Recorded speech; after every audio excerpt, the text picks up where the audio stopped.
গাজীপুরের সুনামধন্য শিক্ষা প্রতিষ্ঠানগুলোর মধ্যে অন্যতম গাজীপুর কমার্স কলেজ। শুধুমাত্র শ্রেণীকক্ষের শিক্ষাই নয়, গাজীপুর কমার্স কলেজের উদ্যোগে 2025 শিক্ষাবর্ষের শিক্ষা সফর অনুষ্ঠিত হলো কক্সবাজারে। শিক্ষার্থীদের জ্ঞান বৃদ্ধি, বাস্তব অভিজ্ঞতা এবং দলগত মনোভাব উন্নয়নের লক্ষ্যে আয়োজিত এই শিক্ষা সফরটি ছিল অত্যন্ত সফল ও অর্থবহ। সময়টা ছিল 29শে ডিসেম্বর রাত 8টায়। আমাদের পিকনিকের গাড়ি ছেড়ে যাওয়ার ঠিক আগ মুহূর্তে আমাদের সম্মানিত শিক্ষকবৃন্দ এবং আমাদের পরিচালক মহোদয় সকল শিক্ষার্থীদের উদ্দেশ্যে এই শিক্ষা সফরকে আমরা কিভাবে সফল করতে পারি সেই সম্পর্কে কিছু আলোচনা করছিলেন। আলোচনার পরবর্তীতে স্যার সকল শিক্ষার্থীকে তাদের স্ব সিট নাম্বার বুঝিয়ে দিয়েছেন এবং সুশৃঙ্খলভাবে এই যাত্রা শুরু করার আহ্বান জানিয়েছেন। আর অল্প কিছুক্ষণের মধ্যেই আমরা আমাদের যাত্রা শুরু করব। যাত্রা শুরুর ঠিক পূর্ব মুহূর্তে সকল শিক্ষার্থী তাদের স্ব সিটে অবস্থান করেছে কিনা এটা নিশ্চিত হওয়ার পরে কক্সবাজারের উদ্দেশ্যে শুরু হলো আমাদের যাত্রা। দীর্ঘ 10 ঘন্টা জার্নি করার পর সকাল 7টায় আমরা ফাইনালি পৌঁছালাম কক্সবাজারে। বাস থেকে নামার পর আমরা সরাসরি চলে গেলাম হোটেলে এবং স্যার প্রত্যেকে তার নিজ নিজ রুম নাম্বার বুঝিয়ে দিলেন। আর এখানে আমরা খুব বেশি সময় নষ্ট না করে এখান থেকে বের হয়ে নাস্তা করি সরাসরি চলে গেলাম সমুদ্র সৈকতে। শুধু ঘুরতেই নয়, আমরা গিয়েছিলাম কক্সবাজারকে একটু সুন্দর ও একটু পরিচ্ছন্ন করে তুলতে। শিক্ষক শিক্ষার্থী সবাই মিলে আমরা সৈকতের আবর্জনা পরিষ্কারে অংশ নিই। আমরা বিশ্বাস করি পরিচ্ছন্ন সৈকত শুধু প্রকৃতির প্রতি আমাদের দায়িত্ব নয়, আমাদের পরবর্তী প্রজন্মের প্রতি ভালোবাসা। গাজীপুর কমার্স কলেজের এই ছোট্ট উদ্যোগ হোক আমাদের সবার জন্য বড় অনুপ্রেরণা। মনে রাখবেন, পরিচ্ছন্ন বাংলাদেশ আমাদেরই হাতে। তারপর আমরা কিছু গ্রুপ ছবি তুলে নিলাম এবং কিছু গ্রুপ ভিডিও করে নিলাম। এখন শুধুমাত্র আনন্দের পালা। হঠাৎ করে তাকিয়ে দেখি স্যার ঘোড়ার পিঠে। স্যার এখন ঘোড়া রাইড করবে আর আমরা চলে যাব গোসল করতে।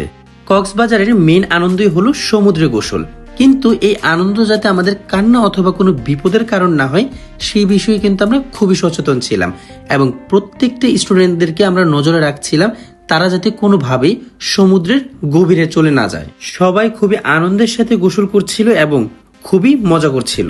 এখান থেকে গোসল শেষ করে কিছুক্ষণ হোটেলে রেস্ট নেওয়ার পর আমরা আবারও চলে আসলাম সৈকতে এবং প্রত্যেকে যার যার মতো ঘোরাফেরা করছিল এবং প্রত্যেকে নিজের মতো সমুদ্রকে উপভোগ করছিল। তারপর দিন দুপুরে খাওয়া দাওয়া করার পর আমাদের যাত্রা শুরু পাটোয়ার টেক, ইনানি বিচ এবং হিমছড়ির উদ্দেশ্যে। চলুন এবার শেয়ার করি আমাদের যাত্রার সময়টা কেমন ছিল। মূলত কক্সবাজারের এই মেরিন ড্রাইভের রাস্তাগুলি আপনাকে অন্যরকম আনন্দ দিবে। এক পাশে সমুদ্র, অন্য পাশে পাহাড়, আর মাঝখান দিয়ে চলছে এত সুন্দর রাস্তা। আর এটাই হচ্ছে কক্সবাজারের মেইন আকর্ষণ।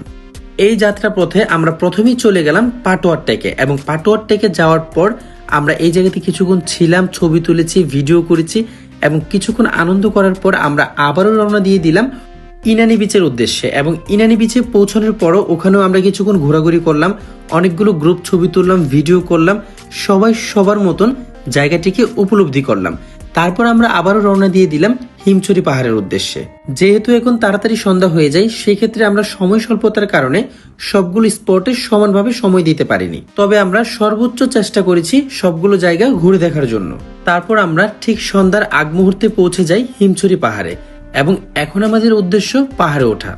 এবার চলুন দেখিয়ে আসি পাহাড় থেকে কক্সবাজারের আসল সৌন্দর্য।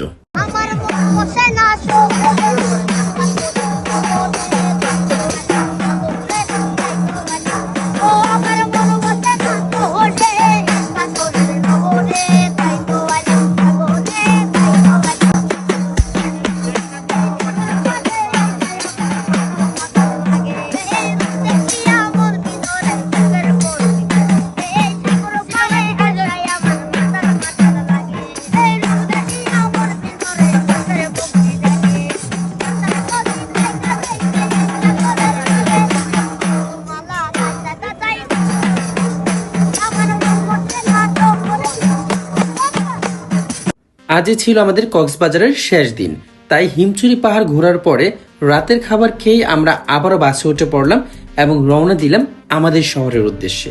আসার সময় আমরা কর্ণফুলী টানেল দিয়ে আসলাম। এটা ছিল আমাদের সবার জন্যই অসাধারণ এক অভিজ্ঞতা।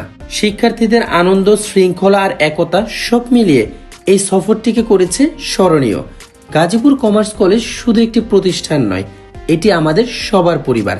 আর এই সফর সেই পরিবারের একটি সুন্দর মূল্যবান স্মৃতি।